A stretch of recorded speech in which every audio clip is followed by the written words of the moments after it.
Eu estava, estes dias, estudamos no domingo, na escola, uma parte, esta mensagem, testemunhas. Eu estava aqui com o gatilho e chumbo grosso, e eu falei, pastor, vai me chamar e eu vou detonar. Mas ele não me chamou.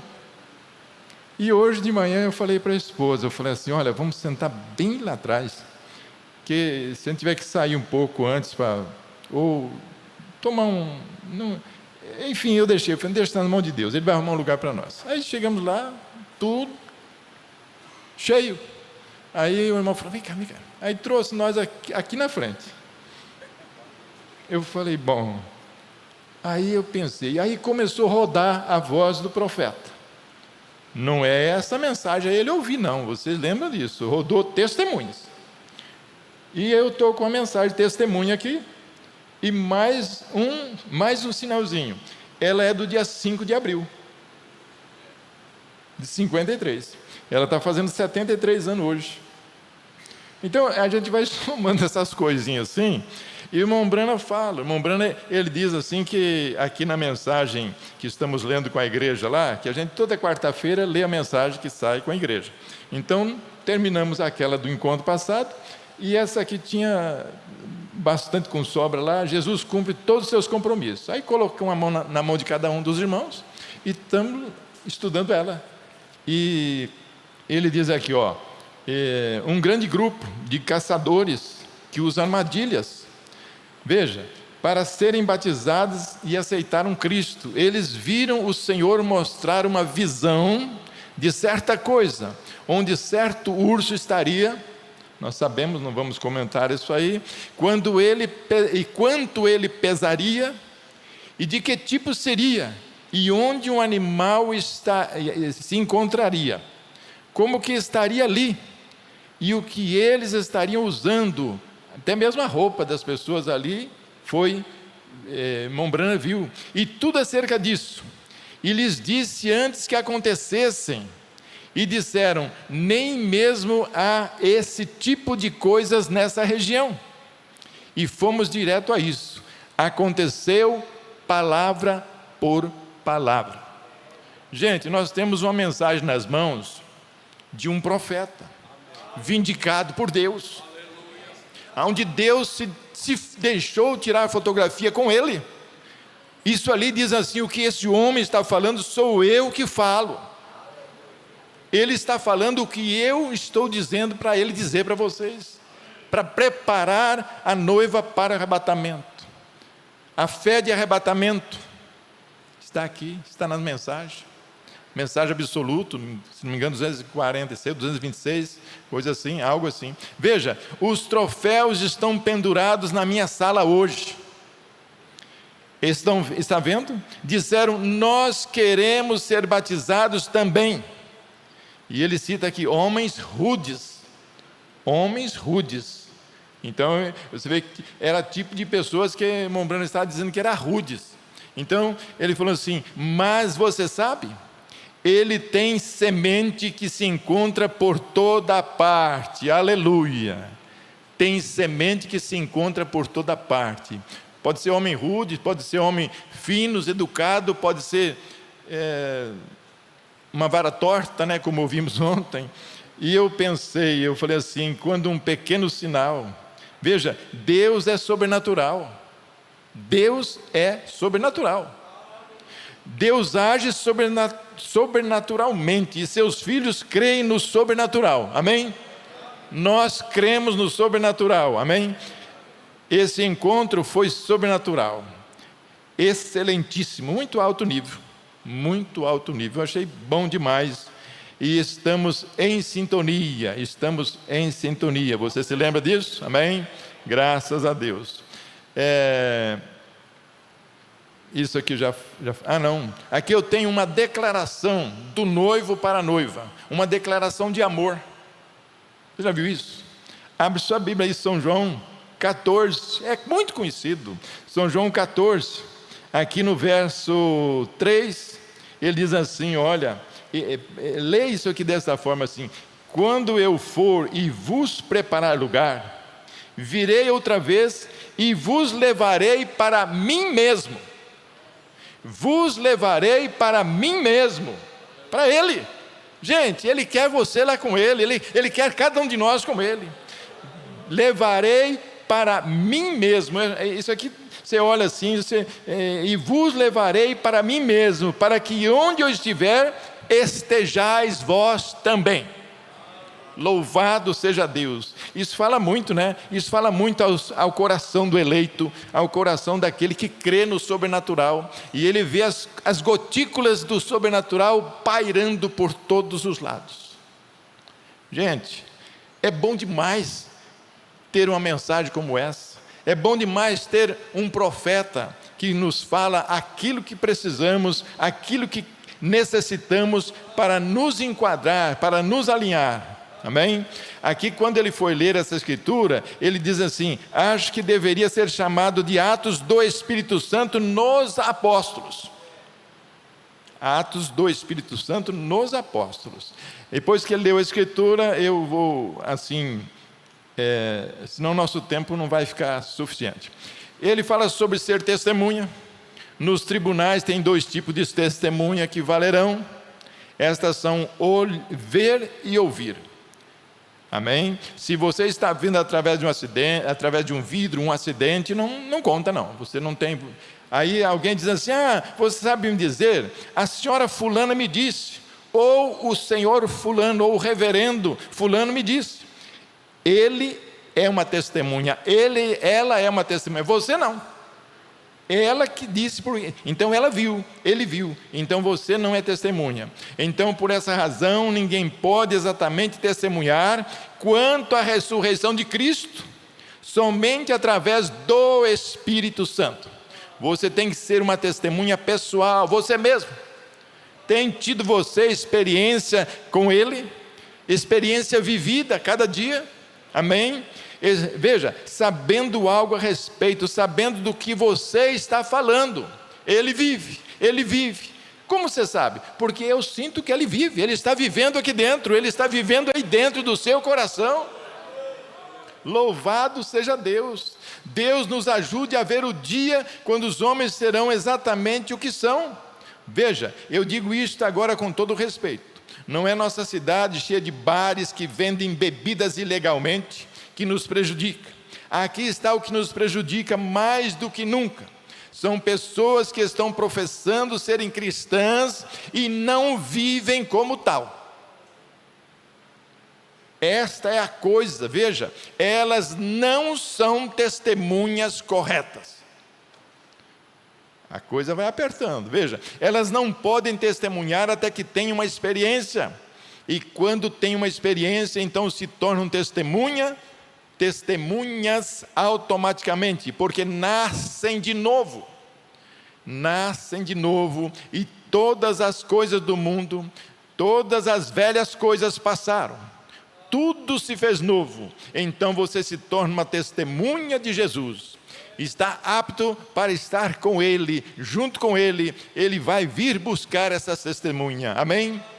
Jesus sabia, antes mesmo desses apóstolos poderem sair e serem testemunhas corretas, que eles teriam que passar por experiências. E muitas vezes nós passamos por experiência, e muitas vezes queremos fugir da experiência, e muitas vezes nós ficamos pensando assim: meu Deus, por que eu tenho que passar por isso aqui? Mas é Deus trabalhando cada um de nós. Deus trabalhando a cada um dos seus filhos, dos seus escolhidos. Um dia eu tive uma experiência, eu fico assim pensativo nisso aí. Estava numa escola dominical e ali dizia assim que Deus procurou Moisés para matar ele e não achou. Aí eu quis questionar diante da igreja, eu falei: mas como Deus sabe todas as coisas, como que ele não achou? Aí veio assim, porque a minha graça o havia encoberto de mim, e é a mesma que te encobre agora. Amém. Eu falei: meu Deus, misericórdia, não estou duvidando não. A minha graça o encobriu de mim. A graça de Deus encobriu e Deus não achou Moisés. Por isso eu tinha uma pergunta na minha mente. Então esse dia eu quis questionar e veio dessa forma. A minha graça encobriu. A graça de Deus encobre as nossas coisas que Deus não pode ver, porque está debaixo do sangue de Jesus Cristo. Louvado seja Deus. Veja, agora aceito, simplesmente chegasse à igreja e dissesse: eu aceito Jesus como meu Salvador pessoal, eu vou ficar bem aqui até eu receber o batismo do Espírito Santo, então eu sairei para ser uma testemunha. Estão vendo? As coisas seriam diferentes, vocês não acham? Amém? Se nós ficássemos ali até receber de Deus. Louvado seja Deus. Então eles não teríamos aqueles testemunhos frouxos, vagos. Bom, as pessoas certificam, dizem que são cristãos, saem e vivem outros tipos de vida, e o incrédulo chega e vê aquilo e ele diz: bem, veja ali, esta é a maneira. Veja, é o diabo, sempre chama a atenção deles para eles também. Ele mostra qualquer... O irmão Branham diz assim: olha, o mundo todo está de olho em você. Eles não querem ter nada com a religião, com a mensagem que você tem, mas estão te observando. Cada dia, cada momento, cada lugar, cada atitude, cada resposta, cada maneira de nós estamos sendo... pode ver lá, está escrito: você está sendo filmado. Como diz aí nas plaquinhas aí, você está sendo vigiado. O irmão Branham fala isso. Amém? Veja, e não subestime a sua habilidade no seu ramo de negócio. É o diabo mostrando para eles. Tal qual nós vimos aqui nesta mensagem, que estamos lendo ali com a igreja. Jesus cumpre todos os seus compromissos. Ele mostrou, veja, ele instigou o fariseu, falou: olha quem está lavando os pés dele. Se ele fosse profeta, ele saberia quem é que está lavando os seus pés. O irmão Branham faz um relato muito bonito, parece que você passa a viver lá, junto naquela situação. Ele diz assim: olha, o que posso fazer? Ele não tem nenhuma unção, seus pés estão sujos. Ela pensando, ninguém está dando atenção. Se eu somente pudesse entrar ali. Esse é um coração realmente arrependido. Quando queremos fazer algo para Deus, quando nós olhamos e entendemos que algo tem que ser feito pela palavra, pela igreja, pelos irmãos, ou seja, algo para Jesus Cristo. Quando você faz uma boa ação para um dos seus pequeninos, você o está fazendo a ele. Amém? E então o irmão Branham chega assim: se eu somente pudesse entrar ali. E ele diz assim: este é um coração realmente arrependido. Se eu somente pudesse chegar a isto, veja, lá se vai. Então ele diz que ela fala: sabe de uma coisa? Eu vou fazer isso de qualquer forma. Ela pensava: mas se ele descobrir quem eu sou, e se ele... Não, Jesus esperou todo o seu trabalho ser feito. Ele não a censurou, ele nem mesmo se moveu, porque ela até mesmo se assustaria, diz o irmão Branham. Se nós tivéssemos tempo, nós íamos ler aqui tudo isso, mas veja, é isso que deveríamos fazer. Devíamos lhe dar nosso melhor. Ela disse: eu quero o melhor unguento de alabastro que você tem aí, não o mais barato, quero o melhor. Quero o melhor. Quando ela foi ali comprar aquele óleo de unção para ungir os pés dele, veja, ela tinha uma razão especial. E é isso que devíamos fazer, devíamos lhe dar o nosso melhor. Tudo que somos, nossa juventude. Olha só, aí eu fiquei assim: não esperar até estarmos velhos e morrendo. Não esperar ficar velho. Depois que eu ficar velho, eu vou servir a Jesus. Não, ele fala assim: dar o melhor que temos a Ele, a nossa juventude, enfim. Mas se você é velho e quer se entregar a Ele, como nós temos feito, mesmo depois de velhos, Ele com certeza abraça e nos recebe. Amém? Veja, e ali ela comprou o melhor, ela subiu e disse: vejamos quanto custa. Se o senhor tem dinheiro, veja, você tem dinheiro? O homem da loja perguntou, ela falou: o dinheiro está aqui. Mostrou, sim, ela tinha o dinheiro. Então eu tenho para uma ocasião especial. Assim ela sobe e ela não tem convite, mas vai entrar. Mas de algum modo, Se você quer prestar um serviço a Jesus, Ele dará um jeito para você entrar. Amém?